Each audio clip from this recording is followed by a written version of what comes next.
Kids inside Crocodile Park. At ako po makakasama niyo on the first We're in Crocodile Park. Our Wildlife Encounter Educational Show. But before that, we are now at Crocodile Park and we are private rescue center of wild animals here in the Philippines through the coordination of the Department of Environment and Natural Resources or the DENR. That's why here in Davao City, we are recognized as one of the park conservation area of wild animals. Ibig sabihin po yun, if you do have wild animals back in your home na hindi na po ninyo kayang alagaan, pwede nyo po silang dalhin dito para mabigyan po namin sila ng proper diet, proper nutrition, as well as the proper habitat of those wild animals. Alright, this is the first part of our show, Wildlife Encounter Educational Show. But before that, meron kami mga bisita coming from Davao Christian High School. Preschool Department. Ayan, thank you so much. Alright, thank you so much. Meron ba kami mga bisita coming from nagasaan sila atin? Aliyongto, Baker Center. Alright, thank you so much for visiting our Crocodile Park. Meron pang isa, taga Notre Dame of Siena College from Pulomulok. Sana sila? Ayan, thank you so much.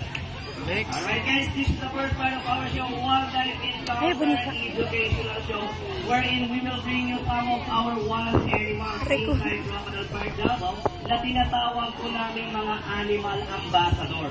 Bakit kaya namin sila tinatawag mga animal ambassador? Kasi they are representing their own kind of species.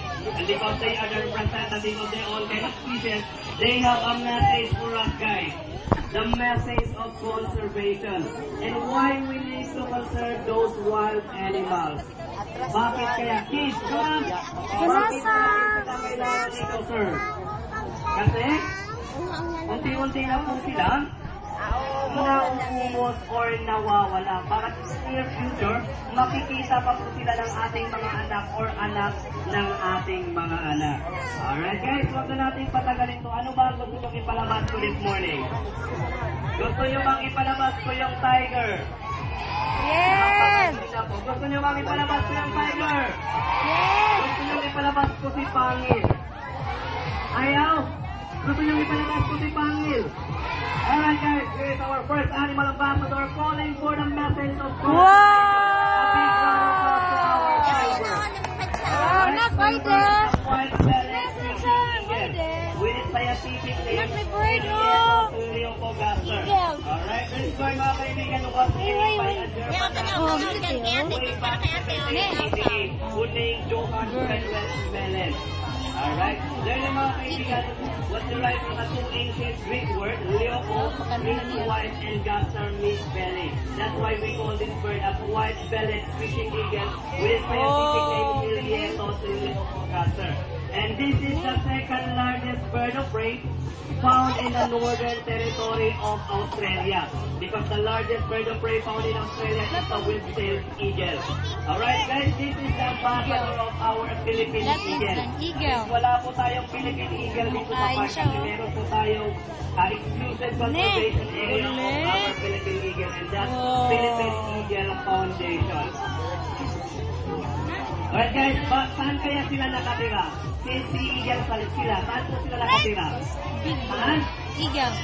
Near coastal area and they love to eat some aquatic animals such as fishes and guys, we will show you on how they hunt their prey back in the wild using their hook-like beak plus their strong talons. Merong dala-dalang sea snake si Kuya Jesse. Ipapakita namin sa inyo kung paano nila hinahunt yung kanilang prey. Go! Yan. Ano lang pala, laruan lang pala yan, hindi pala siya totoong sea-snake. Alright, pinapakita namin sa inyo kung paano nila hinahunt yung kanilang prey. Pag nahawakan na nila yung kanilang prey, hindi na po nila yan binibitawan. Alright guys, again, a big round of applause to our white-bellied eagle with its scientific name, Ilietos Leopogaster. Oo, pinatay niya yung snake na. Kala niya snake eh. Animal ambassador. Galing mo. Gusto niyo ba talaga ipalabas ko yung tiger? Yes! Of course, yes. So, lumipad na siya. Bye-bye. Ikaw. Ayan, lumilipad na yung dalawang tiger namin. This is our hornbill, guys. This is our hornbill. We have 5 types of hornbill found here in the Lalabas daw yung ano. Philippines. We have the tiger red hornbill found here in Mindanao. Then we have also our red hornbill found in Visayas. We have the Palawan hornbill and of course the Sulu hornbill. But guys, the hornbill in front of you is our hornbill, which is endemic in Luzon. With its scientific name, Nagbabanat din. Bigat na masyado na. Wait lang, wait lang. Masakit ang kamay, mama. Jayo. May tanong ako Jayo, sa'yo. Ano kaya ang favorite fruit ng hornbill? Guys, come! Ano kaya ang favorite fruit ng hornbill? Ano? Grapes nga ba? Matatagpuan dito sa Davao. Durian. Durian is the favorite fruit of hornbill. But guys, durian is too much expensive. So, ang pinapakain na lang namin sa kanila ay grapes and apple. Sure. Sino gusto mag-a-apply bilang hornbill para lilipad-lipad din dito? Alright guys, back in a while, an ability.